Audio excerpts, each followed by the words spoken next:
결국 골맞던 부분이 터져버리고 말았습니다. 조국혁신당의 강미정 대변인이 당내 성추행 사건의 피해자로 관련 기자회견을 열고 당을 탈당하며 정치권에 또다시 큰 파장을 일으켰는데요.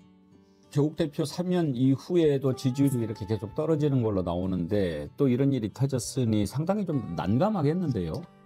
많이 난감하겠어요. 정말 지금 사실 이 관련해 가지고는 조국 대표가 옥중에 있을 때도 상당히 보고가 됐다고 그래요. 예. 그리고 실제로 뭐 피해자라고 호소하는 이런 분들한테도 나가가지고 잘 처리를 할 것이다 이런 얘기도 하고 그래서 많이들 기대를 했던 모양이에요.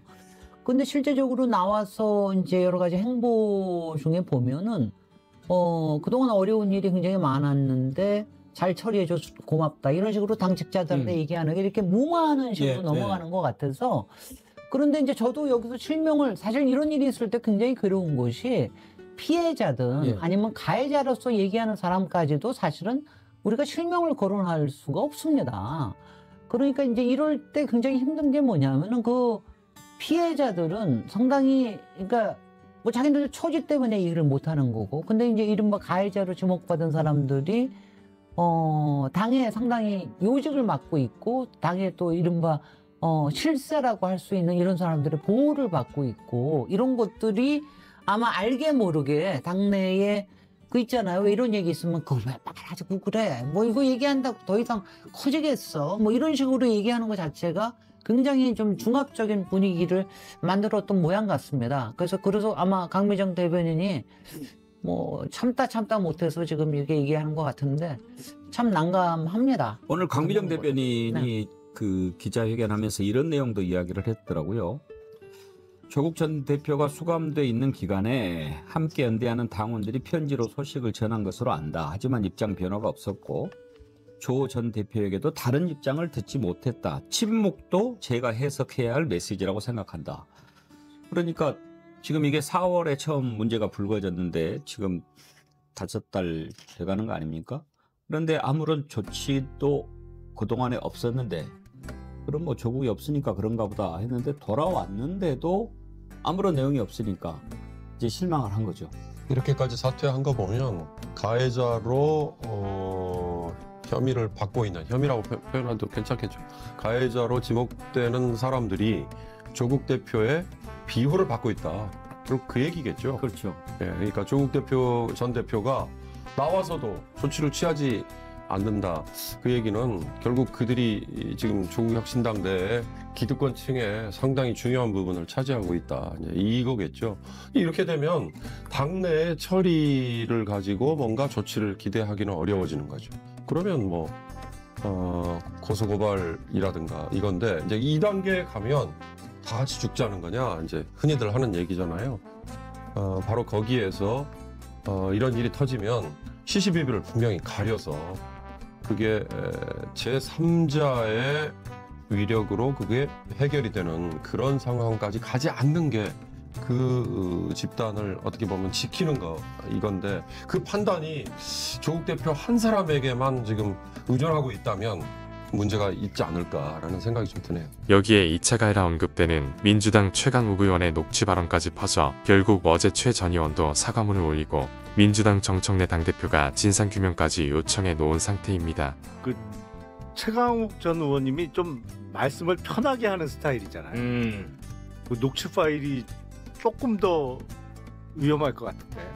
그게 만약에 아니 이게 약간 이렇게 활자화된 거하고 이렇게 어두나 이게 약간 다를 수가 있잖아요. 근데 아니 악의적이지는 않은데 말을 좀 편하게 하는 스타일이잖아요. 그러니까 저는 여기 오기 전에 전체 녹취하고 내용을 다 확인하고 왔거든요. 그러셨군요. 앞뒤에 어떤 맥락에서 이런 발언이 나왔는지. 그게 일반 사람들도 접근할 수 있는 정보인가요? 그건 잘 모르겠어요. 네네. 그래서 함부로 공개를 하기는 좀 그렇긴 한데 아무튼 뭐 이런 부분에서 저는 워딩 선택은 분명히 부적절했다고 봐요. 부적절하다고 보는데 이게 뭐 어떤 한 개인을 뭐 저격할 목적이라든지 2차 가해 목적이라든지 전혀 그렇게 보이지는 않았습니다. 그건 어디까지 제 느낌일 일부이니까. 네, 근데 이게 뭐 어차피 공개된 강연이니까 예. 강연에서는 뭐 이거를 누군가가 녹음기를 틀어놨다 해서 위법으로 될 수는 네. 없는 거거든요. 네. 그러니까 누군가가 이제 녹취한 거 아까 들어보셨다고 하니까 이제 녹음을 해서 아마 뭐 공개를 하셨던 것 같은데 네. 그러니까 연달아 올라서 한 발언처럼 그렇죠. 보이던데. 그러니까 이제 강의 맞잖아요. 중에 예, 강의 중에 아마 일부 나온 네. 내용 같아서 이거는 뭐 비밀이나 이런 건 아니니까. 네. 근데 어쨌든 그 내용만 그냥 놓고 분석을 해본다면은 이거는 피해자에 대한 2차 가해성 발언으로 저는 볼 네. 여지가 매우 높다. 네, 네, 알겠습니다. 아, 근데 왜 그 조국 혁신당 관련한 사건을 매불쇼가 입장을 내라고 자꾸 하시는지는 모르겠네요. 예, 저희는 아무 관련이 없습니다. 조국 혁신당이랑. 예.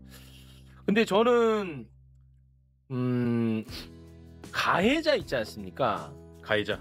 근데 지금 가해자가 누군지 안 나오잖아요.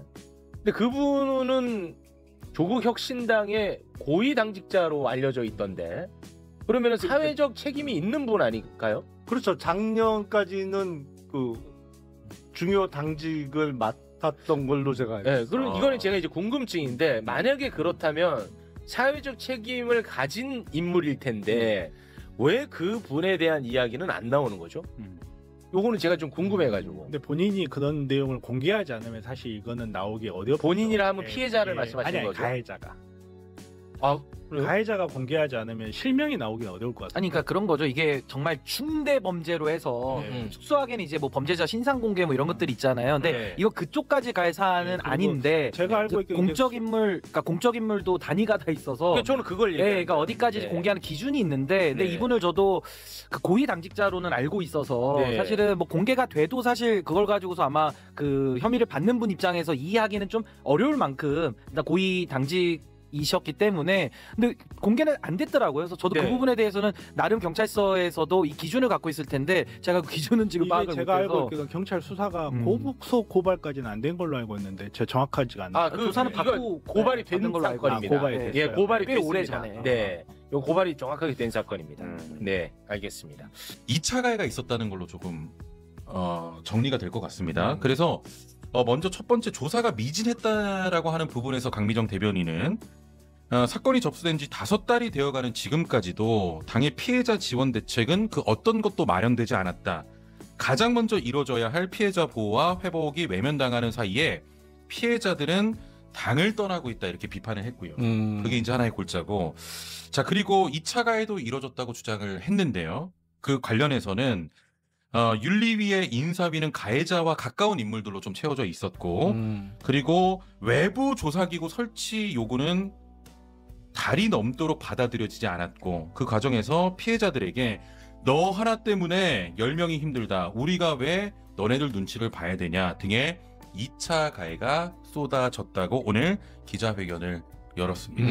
예, 이렇게 좀 보면 될 것 같고. 현상은 그런 상황이다. 네, 오늘 이제 강미정 대변인의 기자회견의 골자는 좀 이렇다는 거고요. 자, 그리고 오늘 요거까지 얘기하고 넘길게요. 네. 그리고 바로 조국 혁신당에서도 입장문을 냈습니다. 이거 네. 떼어주시면 당 입장에서, 당 차원에서 당원 당규에 따라 피해자 요구 사항을 모두 수용한 관련 절차를 모두 마무리했다. 피해자 측 요청으로 외부기관이 조사를 전담해 진행했고, 당 외부 인사로 구성된 인권특위의 점검도 받았다고 해명됐고요. 사실과 상이한 주장을 한 강미정 대변인의 이 주장에 대해서는 유감을 표명한다라는 입장도 냈습니다. 예, 이렇게까지가 오늘 있었던 각자의 주장에 그냥 객관적으로 전해드린 겁니다. 예, 주장과 그에 대한 입장. 그렇습니다. 네. 예. 일각에서는 조국 전 대표가 출감을 했음에도 왜 발빠른 대처를 하지 못했느냐에 대한 질타가 연이어 이어지고 있는 상황입니다. 조국 전 대표 지금 뭐 교육연수원장인가 이 양반이 자기 이름을 딴 정당이고 그다음에 그전에 법학자였잖아요. 또 제가 네네. 기억하는 이력 중에 하나는 국가인권위원회 비상임위원도 했었어요. 3년 동안. 그럼 인권에 대해서 어느 정도 알고 있고 또 진보적 법학자로 뭐 활동했으니까. 근데 지금 강미정 대변인 말에 따르면 8.15 때 석방대 나온 다음에도 한마디도 안 했고 그전에도 한마디도 안 했다는 거예요. 이건 되게 실망스러운데요. 새빙선 같은 좀 왼쪽에 있겠다는 정당은 이런 문제에 대해서 민감해야 되는데. 그렇죠. 특히 이제 조국 대표가 이제 사회권 이야기를 네, 많이 하시더라고요. 하죠. 네. 사회권이라는 게 이런 평등에 기초한 이야기거든요. 그리고 이른바 인권이라는 그 사회적 가치를 존중하겠다는 뜻인데 그런 부분에서 미흡하지 않았나라는 생각이 들고요. 사실 이 조국혁신당이라는 이름도 선거 때는 이제 표를 받아야 되니까 어쩔 수 없지만 끝나고 난 뒤에서는 좀 사람 이름은 빼는 게 좀 좋지 않았나 이런 생각도 드네요. 아니 그러니까 전 조국 전 장관 조국 전 대표, 조국 씨, 조국 정 교수 다 좋은데 하여튼 이 사람이 좀 기본적으로 리더십을 발휘해야 될 것 같은데 또 하나는요. 그거 뭐 이 당 얘기를 자꾸 하고 싶지는 않은데 지금 당권파와 비당권파가 정확히 6대6으로 갈려가지고 거기도 당권파가 있고 최근에 어떤 의원이 이제 당권파에서 비당권파로 넘어가서 드디어 6대6이 됐다. 그래서 뭐 싸운다는데 밖에서 볼 때 좀 죄송합니다만 유치한 거 아닌가요? 말씀대로 당 아무나 하는 거 아니다 이런 생각도 들고. 말이 없습니다. 네? 할 말이 없다. 할 말이 없어요. 아니 근데 중요한 당이잖아요. 그래도. 그렇죠. 네. 12명이라는 게 의석수도 굉장히 중요하고 또 우리 사회의 어두운 곳이랄까? 그때 쇄빙선 개념이 저는 되게 좋았거든요. 이렇게 돌파해 주거나 뭐 이런 역할. 저는 그냥 이벤트 정당이라고 봅니다. 이벤트 정당. 솔직히 말씀드리면 2002년도에 유시민 장관이 만들었던 개혁당보다도 못해요. 네. 그때는 유시민 심상정 아니요, 유시민 따로 혼자 했죠. 혼자 그때 천호선. 예, 그런 그 2002년도 노무현 대통령 선거 앞두고 만들었던. 네네네. 그때 이제 그만 해도 유시민 기억나는 게 김원웅 전 광복회장, 네네네. 뭐 김종대 의원도 거기 출신일 걸요. 저도 그때 잠깐 이중당적이고 뭐 오래됐으니까 밝힙니다만 그때만 해도 그 정당은 실제로 이제 풀뿌리 민주주의라든가 그다음에 이념 노선에서 유럽식 진보라든가 이런 것들을 분명히 밝히고 짰어요. 짰는데 결국은 두 가지 아닙니까? 이념과 제도거든요. 그 조국혁신당은 사회권이라는 하나의 이념적 방향은 정해놨는데 그게 있으면 정책 과제가 나와야 돼요. 몇 대 정책 과제 이렇게 해서 이런 게 있는데 그런 부분들도 없고 쉽게 말하면 이런 거예요. 집권할지 안 할지 모르겠지만 조국혁신당이 집권하면 이런 나라가 되겠구나라고 우리 국민들이 보기에 머릿속에 모습이 그려져야 돼요. 그렇죠. 그런 게 없어요. 그럼 정당이 아니라는 거예요. 노동 존중이든 그렇죠. 뭐 농어민, 뭐 기층 민중이든 뭐가 있어요. 그렇죠. 신장식 의원이나 보면 그런 이야기예요.